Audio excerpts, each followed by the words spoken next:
Hey everybody, Travis here with Lear's Trophy Taxidermy Studio again. Here today to show you how to cape the hide off a deer skull. If you're in an area that has chronic wasting disease and they have transport laws where you can't transport the skull or brain matter or bones and anything like that with, show you how you can take the cape off. So if you want to do a shoulder mount, you can still do that. And then it's just a matter of taking the skull plate and everything that you would need. You'll have it all ready for your taxidermist and hopefully have it so that he's got everything he needs on that. So to start here, we'll kind of show you some of the tools that I use, some of the stuff I carry with me on my hunts, and we'll dive into it after that.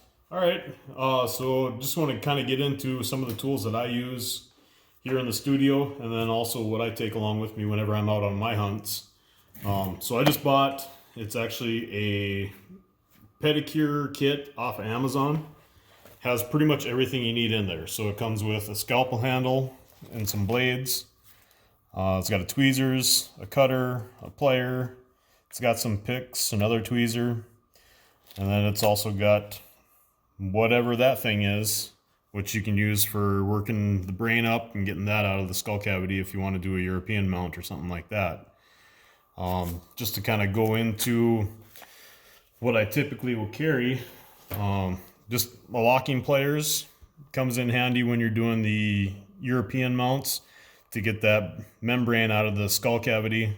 That's just one of the regulations for transporting it. And then typically the main two tools that I use are scalpels. This one's a number 22 blade, which is what I'll use to make the incision on the back of the skull to open things up. And then this is a number 11 blade, which I use in the more intricate areas for some of that detail work. Okay, so we've got our deer that we caped off the body here earlier. We've got it caped out for the anticipation of a shoulder mount, which this one's going to end up being just a spare cape for us. So what we'll do is you want to make an incision on the back side of the skull, basically straight down to about even with the ears. Once you get up to the ears, you're going to make a Y cut to the burrs of the antlers, and then we'll start taking the hide off the antlers there. So typically what I do is just from your ears, you have your fingertip there, just go to the base of your hand and use a hand width. So you got about 10 inches that you're working with, and just go in, make your incision, and just cut straight up. And you always want to cut inside out so you're not cutting the hair or leaving a bald spot on the deer then. Okay, so we're right about the base of the ears.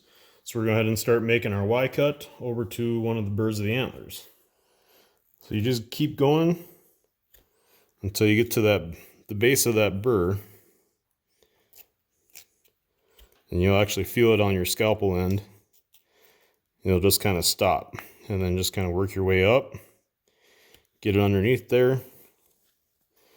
Need just a little bit more yet.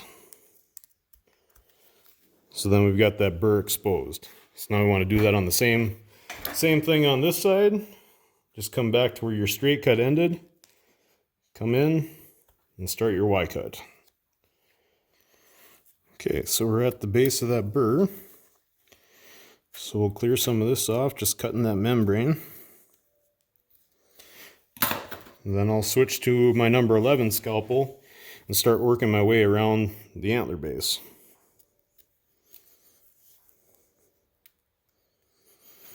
So you can just take your blade, and there's that bone in there. Just follow that up. It'll curl right up underneath the base of that antler.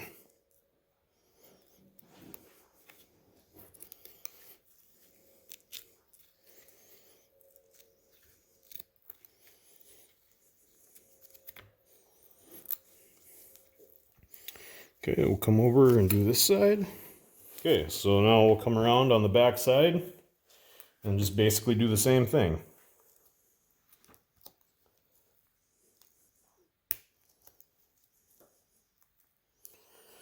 And sometimes what helps is if you clean some of this off, just to pull that hide over, give you a little more to work with. So what we'll do too, in the process of this, to help open things up, is you can see where the ear kind of starts here. we'll just kind of follow off the base of the antler and just cut back here. And that'll open that ear cavity up. So right here I'm hitting a bone. That's the zygomatic arch. So we need to come out just a little bit. And there you can see we cut through that ear cavity. And that'll keep things from binding up on us a little more. So easiest thing is just keep clearing the hide away as you can. It makes things a lot easier down the road as you're working around the back side of those antlers. So do the same thing over on this side.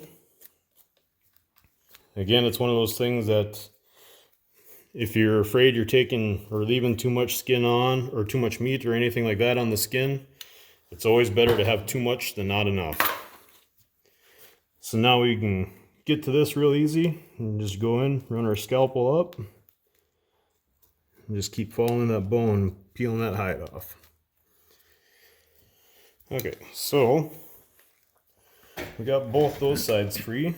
So we'll just kind of come in here, clear some of that membrane, and then just come up, follow the bone, and clean that hide off of there.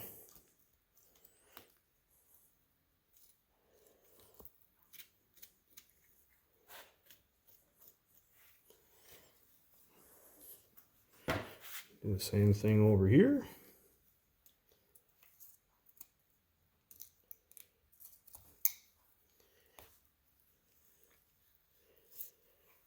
Okay, so now that we've got our hide exposed and around from off the burrs, what I'll do is I'll move up to the front of the face and start working on pulling the lips,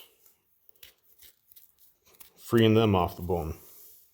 Okay, so we've gotten our hide off the burrs and off the back of the skull. So now what we're going to do is we're going to work on removing the nose and the bottom lips. So what we're going to want to do there is I always start on the top. You can just pull that nose up and you can see where the bone starts of the skull right here. So there's a little ridge that kind of sticks out. So I'll just take and cut right on top of that and start freeing that up.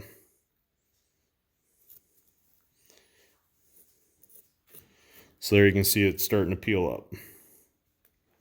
Again, it's one of those situations where the more you have, the better. Your taxidermist won't be mad at you if you have too much.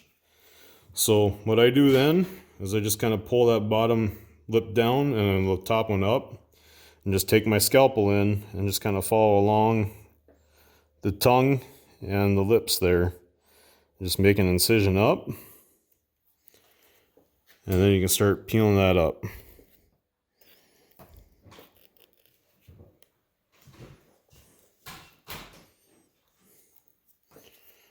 And free it up here.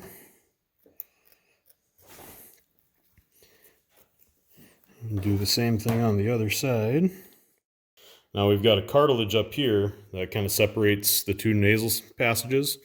So you can actually just cut right through that, and that'll free that up. And just cut back through there.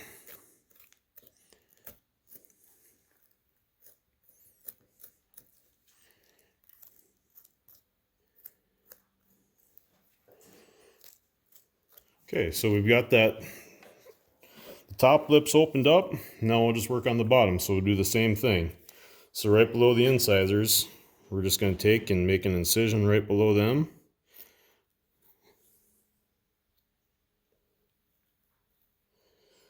Just to kind of free things up.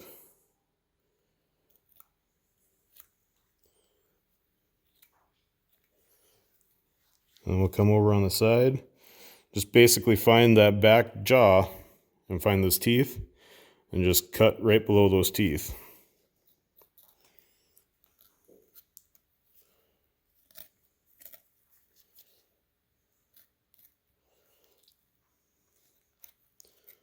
Just work it away. Okay, so now that we got that freed up, just take and clear a little bit more out just to make it so it's nice and free. So when we come up the back side of the skull, we can just pull it right over top. So typically what I'll do is I'll go back to about that last molar. And you just kind of have your finger in there and you just kind of feel around. That'll get you plenty of space to work with when you come back from the backside. Okay, so we got that cleared out. So now what we'll do is we'll work on getting the eyes. So what we'll do is a lot of times what I'll do is I'll just set the deer up on its antlers like that, just to kind of give me some more clear area to work with. Just keep pulling this hide down and start working it towards the front of the head. Okay, so here you can kind of see the start of the orbital socket. So we're going to want to stop going down there. We can go just below it and keep skinning. We'll come back to that and I'll show you how to make sure you get all the eyelashes and everything like that out.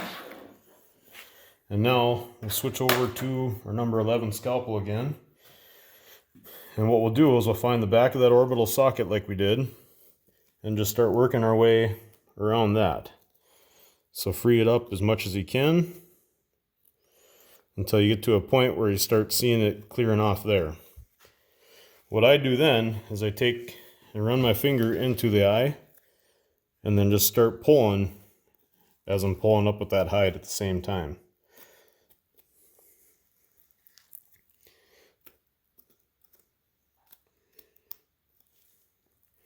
So there you can see it's starting to expose the eye. You want to make sure you get as much of that as you can, because your eyes and your nose are the areas that the most detail is shown on your mounts.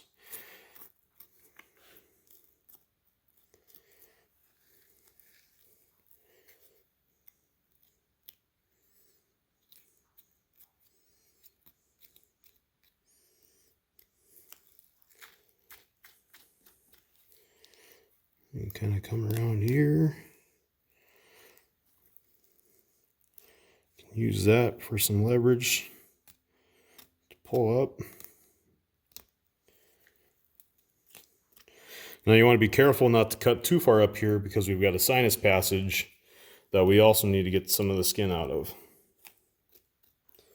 So work your way from the top, work down.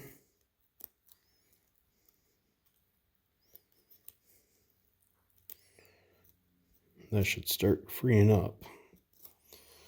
There we go.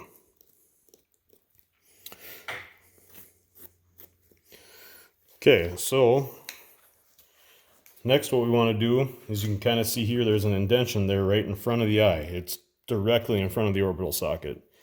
So you just want to kind of follow the bone and make your way just around there to free that skin up in there. Just make shortcuts.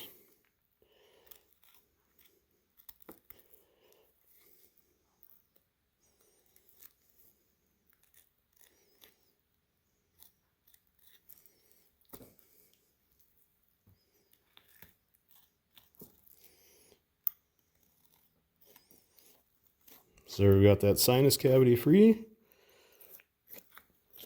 And we'll jump over to the other side and do that one. So you remember when we took the lips off, we kind of came back to the back of the molars. So now we can get our hand in here and then we can just cut around. There's a pocket of meat right in that cheek. So you can just take and cut that. That'll expose our cuts that we had there. Do the same thing on this side.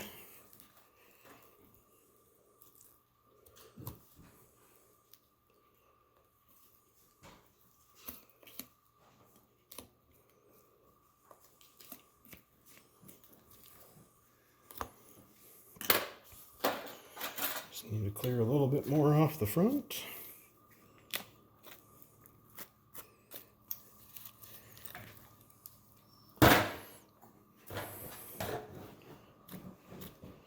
There we go. So now we've got our caped out hide. It's ready to go to your taxidermist for fleshing, salting, and tanning. And you can do a shoulder mount or just be a spare cape for him if he needs it.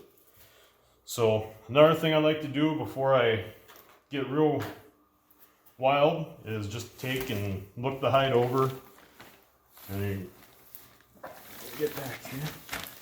And if you got a lot of meat and stuff in there, just take your butchering knife, clean that off, get it as clean as you can. Try not to put any holes in it. If you're not comfortable with that, just go ahead, get it in a plastic bag, keep it in a cooler, and just try to make sure that that hide doesn't get wet, because once it gets wet, that's when that bacteria will set in and it'll start getting slippage and stuff where the hair will pull right out. So thanks for watching this video, guys. If you're looking to do a field prep for a European mount, we've got another video for that coming up.